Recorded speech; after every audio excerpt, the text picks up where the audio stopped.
আজ থেকে আবারও কিন্তু আইএসএল শুরু হয়ে গেল এবং সামনেই কিন্তু আমরা বেশ কিছু কঠিন ম্যাচ দেখতে পেতে চলেছি, যেখানে জামশেদপুরকে হারাতে মরিয়া কিন্তু থাকবে লোবেরা। ইস্ট বেঙ্গলের অনুশীলনে আনোয়ার আলীরা কিন্তু এলেও আনোয়ার আলীকে নিয়ে রীতিমতন চিন্তা দেখা দিচ্ছে, অ্যান্টনকে নিয়ে নতুন পরিকল্পনা করছে কিন্তু অস্কার। তো এই ভিডিওতে আমরা বেশ কিছু ইন্টারেস্টিং টপিক নিয়ে আলোচনা করব। ভিডিওটা শুরু থেকে শেষ পর্যন্ত দেখো। ভিডিও ভালো লাগলে সকলে একটু লাইক শেয়ার করে দিও, আর যারা চ্যানেলে প্রথমবারের জন্য এসেছো মনে করে চ্যানেলটাকে সাবস্ক্রাইব করে নিও, তাহলে প্রিয় দলের খেলার সমস্ত আপডেট তোমরা এখানে পেয়ে যাবে। তো চলো আর দেরি না করে ভিডিও শুরু করা যাক। তো আজ থেকে কিন্তু আইএসএলের ম্যাচ উইক 7 শুরু হয়ে গেল এবং প্রথম ম্যাচেই কিন্তু পাঞ্জাব এফসি তারা মোহামেডান স্পোর্টিংকে 2-1 গোলে হারিয়ে দিল। হ্যাঁ, মোহামেডান স্পোর্টিং ভাই এবছর তো পয়েন্ট গিফট করার মতন দল, এবং যেরকম ফুটবল খেলছে তারা ভাই রেলিগেট হচ্ছে এটুকু নিশ্চিত হয়ে গেছে।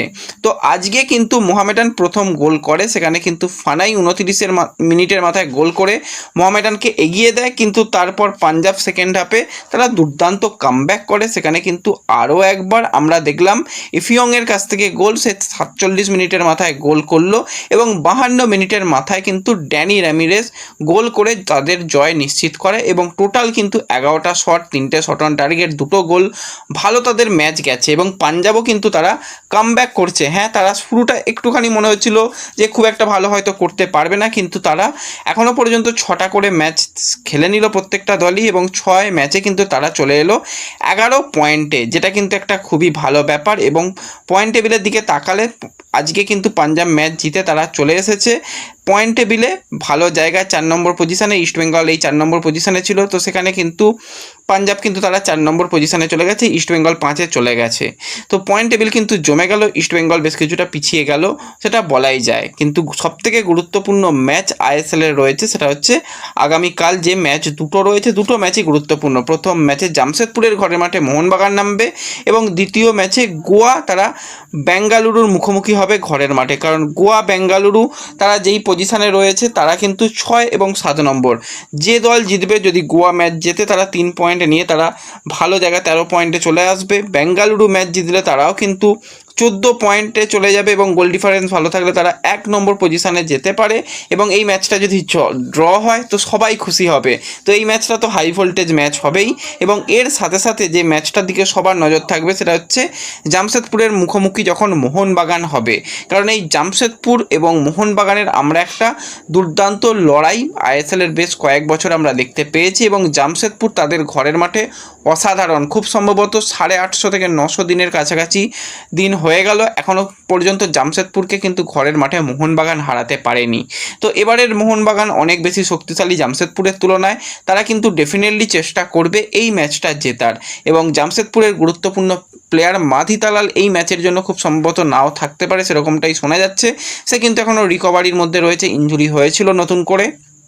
তো সেক্ষেত্রে জামশেদপুরকে কিন্তু হারানোর একটা চেষ্টা তো অবশ্যই সের্জিও লোবেরা করবে, সেটুকু বলাই যায়। এবং এই ম্যাচটা অবশ্যই একটা ভালো ম্যাচ হবে, এবং যারা পয়েন্ট টেবিলের উপরের দিকে যেহেতু তারা দল রয়েছে তারা কিন্তু অবশ্যই চাইবে 1 নম্বর পজিশানে যাওয়া। মোহনবাগান তাদের লাস্ট ম্যাচ হেরে গেছে মুম্বাই সিটি এফসির সঙ্গে, তার আগের ম্যাচে ড্র করেছে, দুটো ম্যাচে ভালো যায়নি যেরকমটা শুরু করেছিল।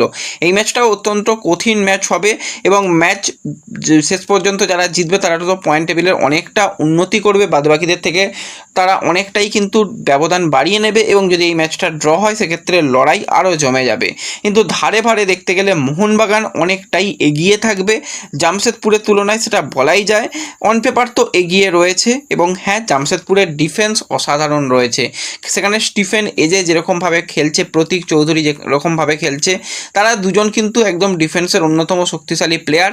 এছাড়া রাইট আচিকাওয়া সে গোলের মধ্যে রয়েছে, তাদের নিকোলা নো ডাউট কোয়ালিটি একজন মিডফিল্ডার, সেও কিন্তু পারফরমেন্স করছে। আপ ফ্রন্টে রাফায়েল মেসি বাউলিও কিন্তু আক্রমণে সাহায্য করছে। তো জামশেদপুরও কিন্তু একটা ভালো ফাইট দেবে।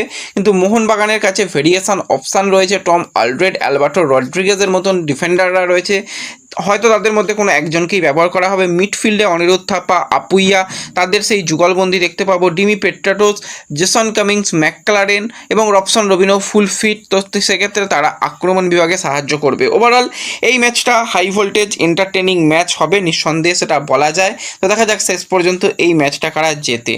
তো এর ছাড়াও কিন্তু ইস্টবেঙ্গলকে যদি আমরা কথা বলি, ইস্টবেঙ্গল কিন্তু তাদের আইএসএল এর পরবর্তী ম্যাচ, যেটা অ্যাওয়ে ম্যাচ রয়েছে চেন্নাইন এফসির সঙ্গে, 11ই এপ্রিল ম্যাচ খেলবে। সেই ম্যাচের জন্য ভালো রকমভাবে প্রস্তুতি চালাচ্ছে। সেখানে জাতীয় দলের 3 প্লেয়ার প্রস্তুতিতে এতদিন ছিল না, কিন্তু আজ থেকে তারা যোগদান করলো প্রস্তুতিতে। সেখানে কিন্তু জিকসান সিং এবং সেখানে কিন্তু যদি আমরা কথা বলি এডমন্ড, তারা ভালোই প্র্যাকটিস করেছে, কোনো রকম অসুবিধা নেই। কিন্তু জাতীয় দলে ম্যাচ খেলার সময় কিন্তু আমরা দেখেছিলাম আনোয়ার আলীর কিন্তু একটা ইনজুরি হয় এবং তাকে পরবর্তী সময় তুলে নিতে হয়। তো আজকেও দলের সঙ্গে যোগদান করেছে, কিছুদিন তাদের রেস্ট দেওয়া হয়েছিল, কিন্তু এখনই আনোয়ার আলীকে নিয়ে কোনো রকম বাড়তি ঝুঁকি নিতে চাইছে না। হ্যাঁ, তার হালকা পেশিতে সমস্যা হয়েছিল, শোনা যাচ্ছে এমআরআই তার করা হয়েছে। তো যদি এমআরআই হয়, তার যদি রিপোর্ট কিছু আসে সামনের দিকে, সেটা অবশ্যই তোমাদের সঙ্গে জানাবো।